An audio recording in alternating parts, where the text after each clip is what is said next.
But again, it's false move Monday. You have a lot of volatility going on. Be careful.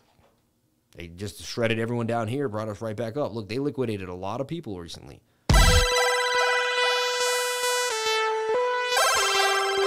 But Bitcoin staying above 19,000 and staying flat. We want to see this flag continue.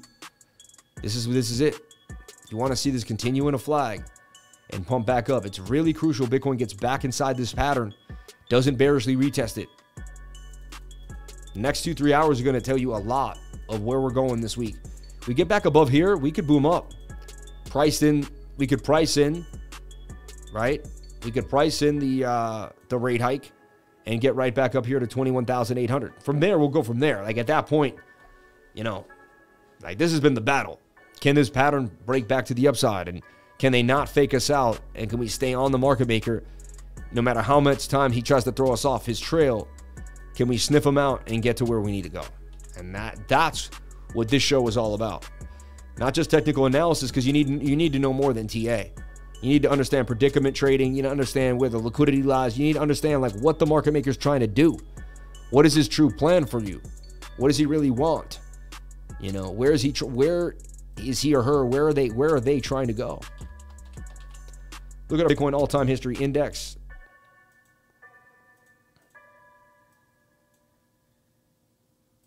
And what I'm looking at here is another thing I was looking at was like this funny falling wedge that like keeps getting respected.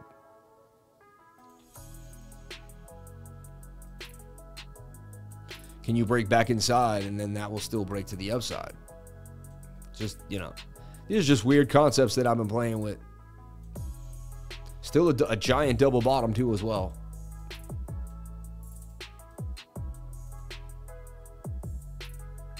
With a measured move like we were saying last night,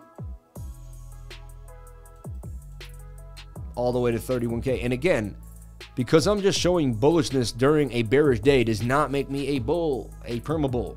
I'm just showing you that this is a double bottom. Like any technical analyst would say, okay, he's correct in that sense. That is a double bottom for now. And honestly, this is a bit of a double bottom here too, which would break you up and then even further to here. Because you would have to take this measured move and swing that to the middle part. Actually take you to about 26.5. So, and again, we could break below 93 and bounce back to, and I'm bearish and bullish at the same time every single day. I just pray the probability. So I could look at a chart and I could be like, you know what? It looks some bearish, it looks some bullish, right? And I'm like, I don't know. Yeah, I don't know over here, you know? And whatever probability, I look at every single thing, and if one tiny thing pushes me more in one direction than the other, then there you go. All right, right now, so far, I'd have to say this is a bearish retest. Like we're bearishly retesting the bottom of this pattern. Right? This is just like until we get back inside. 4 hours suggest that we're definitely getting back inside, but anything is possible.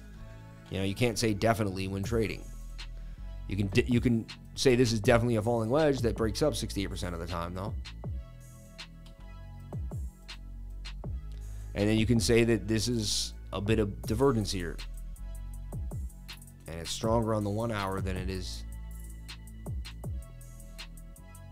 And that could get you a bounce. So falling wedges break up 68% of the time. Can we get back inside the pattern is the question. And that's kind of where we stand for Bitcoin.